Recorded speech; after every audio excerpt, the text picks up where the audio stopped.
You hear about artificial intelligence everywhere, right? But what is it, really? In this explainer, we're going to pull back the curtain, get past all the hype, and actually understand the core logic that makes it all tick. You know, when we see AI do these incredible things, like recommending the perfect movie or, driving a car, it's so easy to think, wow, that's got to be some kind of magic. It just feels impossibly complex, almost alive. But is that what's really going on?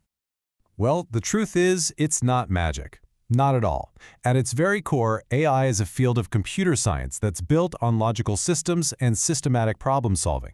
And over the next few minutes, we're going to break down that logic together. All right, so let's kick things off with the absolute basics. The term AI gets thrown around so much. This section is all about turning that buzzword into a concept you can actually get your head around. So let's start with a simple, practical definition.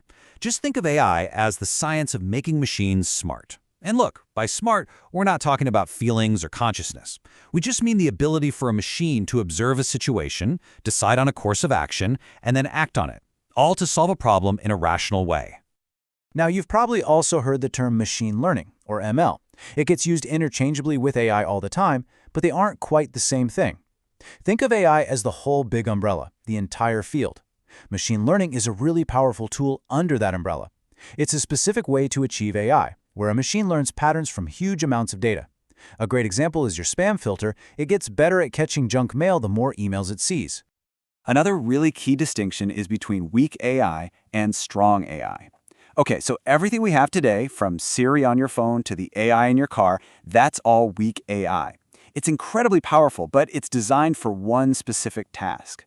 Strong AI, that's the stuff you see in movies, the human-like general intelligence that can do pretty much anything a person can. That's still purely theoretical. It doesn't exist yet. Okay, so if AI is all about solving problems, how does it actually do it?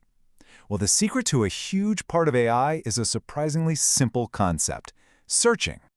Now, when we say search in AI, we're not talking about Googling something. We're talking about the process of systematically exploring all the possible options to find a solution. The best way to picture it? Imagine you're in a maze. Search is just the method you use to find the exit. So for an AI to solve any problem, it first has to frame it, and that happens in 3 basic steps. First, you have the initial state. Where are we now? That's the entrance to our maze. Second, the possible actions. What moves can we make? Go left, right, or straight. And third, the goal state. Where do we want to end up? That's the exit. An AI's version of problem solving is really just finding the right sequence of actions to get from the start to the goal.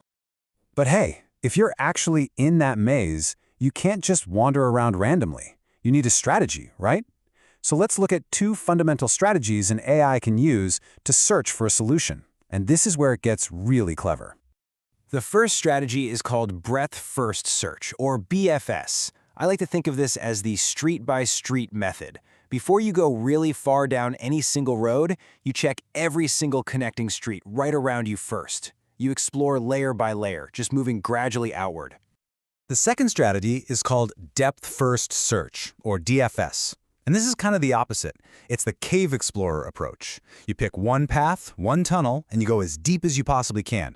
If you hit a dead end, you just backtrack a little to the last choice you made, and then you try the next path and go deep all over again. So what's the difference? Well, the street-by-street method, BFS, is guaranteed to find the shortest path to the exit. That's awesome. But it has to remember every single intersection it's seen, which can use up a lot of memory.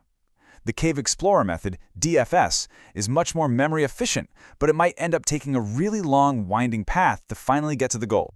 Now, for a maze, these strategies were great. But for a problem like the game of Go, there are literally more possible moves than atoms in the known universe. You just can't check them all. So how do we make these searches smarter? We give the AI a heuristic, which is just a fancy word for an intelligent guess or a rule of thumb.